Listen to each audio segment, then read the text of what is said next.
Will your condo grow in value? Understanding cycles makes all the difference. Properties in high-demand areas appreciates faster. Market cycle is stabilization, growth, pick, correction, and go back to stabilization.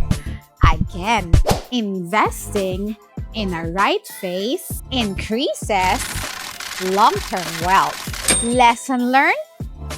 Knowledge of cycle market is equals to better timing.